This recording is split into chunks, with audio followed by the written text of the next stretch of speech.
اسلام سے پہلے عورت کیا تھی؟ زندہ درگور کرنا، اس کو لوگ بڑی عظمت کا اور شرف کا باعث سمجھتے تھے۔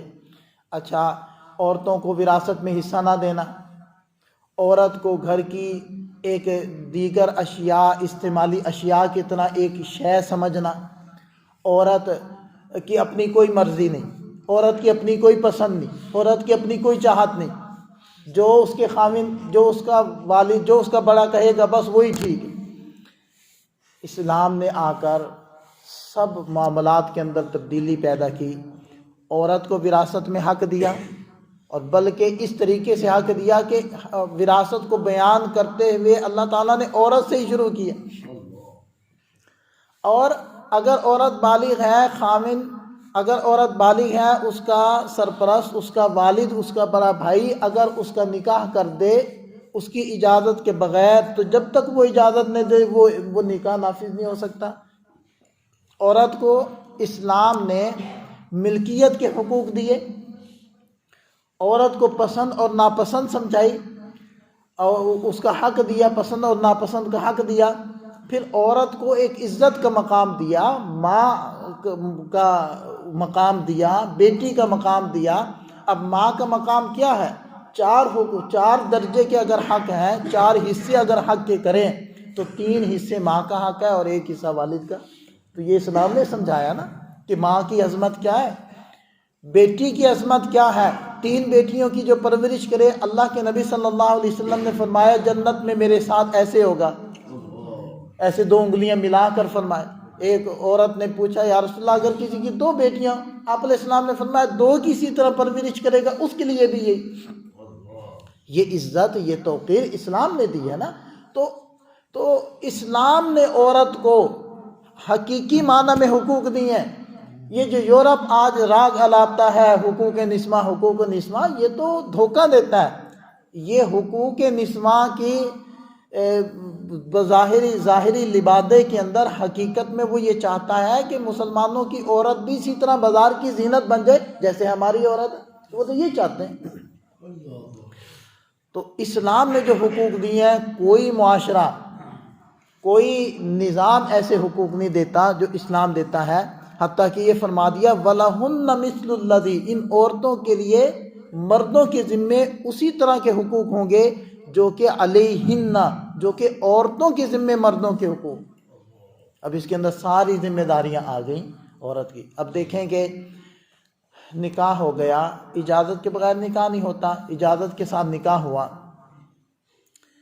نکاح کے بعد اگر خاوند ظلم کرتا ہے، اگر وہ اخراجات نہیں دیتا، تو عورت اگر اس بنیاد کے اوپر کہ میرا خاوند مجھے اخراجات نہیں دیتا، عدالت کے اندر دعویٰ دائر کرے اور عدالت اس کو نوٹس دے اس کے خاوند کو اور وہ نہ حاضر ہو، تو عدالتی طلاق بھی طلاق شمار ہوتی۔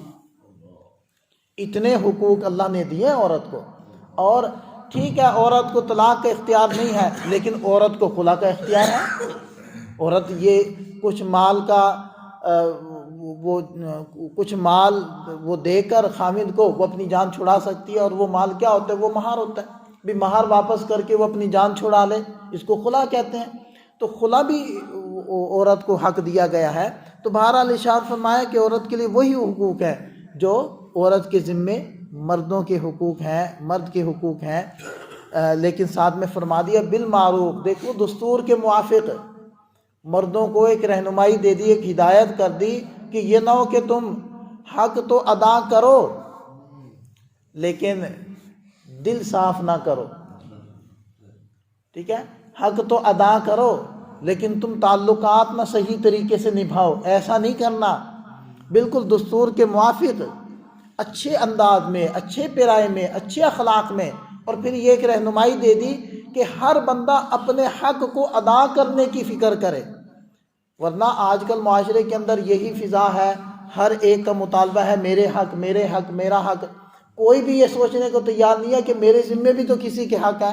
اگر ہر بندہ اس بات میں لگ جائے کہ میرے ذمے دوسرے کا کیا حق ہے میں اس کو ادا کروں، تو مسئلہ حل نہ ہو جائے۔ ہر ایک اپنے حق کا مطالبہ کرتا ہے، کوئی دوسرے کے حق کو ادا کرنے کا نہیں سوچتا۔ تو قرآن کہہ رہا ہے کہ بالمعروف اچھے طریقے سے ایک دوسرے کے حق ادا کرو، یعنی آگے بڑھ کر تم اس کا حق ادا کرو۔ اور ساتھ میں فرمایا وَلِلرِّجَالِ عَلَيْهِنَّ دَرَجَہ، اور مردوں کو عورتوں کے اوپر ایک درجہ فضیلت بھی حاصل ہے، کہ مردوں کو حاکمیت حاصل ہے، مردوں کو اصل بنایا، عورتوں کو ان کے تابع بنایا۔ یہ دیکھو یہ کیا ہے، یہ دیکھیں کہ الجاہل اما مفرط او مفرط، جاہل یا حد سے آگے نکل جائے گا یا وہ اصل حد سے بھی پیچھے رہ جائے گا، تقصیر کرے گا، کمی کرے گا، یہ جاہل کی علامت ہوتی ہے۔ تو جب تک اسلام نہیں آیا تھا تو مغربی معاشرہ کیا کر رہا تھا، وہ عورت کو ایک جانور تصور کرتا تھا، عورت کو کوئی حق نہیں دیتا تھا۔ اچھا، اب اگر ان کو تھوڑی سی ہوا لگی ہے کہ یہ عورتوں کے حقوق ہوتے ہیں، اب اس کو اتنا آزاد کیا ہے کہ عورت خود سر ہو گئی، وہ مرد سے پوچھنے کی وہ تکلیف بھی محسوس نہیں کرتی، اور وہ آزاد ہوئی پھر رہی ہے، اور پھر جو وہاں کے حالات ہیں وہ آپ حضرات کے سامنے ہیں۔ تو اسلام نے دیکھیں کہ جہاں عورت کو اس ذلت سے نکالا اور عورت کو حقوق دیے، وہاں ساتھ میں مرد کو حاکمیت بھی دی ہے کہ مرد نے خیال بھی کرنا عورت کا، مرد نے حفاظت بھی کرنی۔ اب کیا کہتے ہیں کہ جی عورت کا پردہ، عورت کا بے پرد ہونا اصل میں مرد کی بے غیرتی کی علامت ہے۔ اور وہ شعر تو مجھے نہیں آتا، اس کا مفہوم میرے ذہن میں ہے کہ وہ پوچھا کہ عورتوں کے پردوں کا کیا بنا، انہوں نے کہا کہ عورتوں کا پردہ مردوں کی عقل پہ پڑ گئی، وہ عقل سے اترے تو عورتوں کے اوپر آئے۔ تو جہاں عورتوں کے حقوق دیے، جہاں عورتوں کو عزت دی، جہاں اہمیت دی، وہاں یہ بھی بتایا کہ عورتوں کی حفاظت کرنی مردوں نے، فیصلے مردوں نے کرنے، لہذا عورتوں کی ان کے تابع رکھنا ہے، آزاد نہیں کرنا، خود سر نہیں کرنا ان کو کہ خود سے وہ فیصلے کرتے پھریں اور معاشرے کی بربادی کا ذریعہ بنے۔ واللہ عزیز حکیم، اللہ تعالیٰ غالب ہے اور حکیم ہے، حکمت والے ہیں، اس کا ہر فیصلہ مبنی بر حکمت۔ اسلام کے دیے ہوئے جو اصول ہیں اور اسلام کے دیے ہوئے جو احکام ہیں، اگر ہم اپنا لیں، ہماری جان چھوٹ جائے ان مصیبتوں سے جو آج ہمارے اوپر اتری ہوئی ہیں۔ اللہ تعالیٰ ہمیں سمجھ عطا فرمائے، عمل کی۔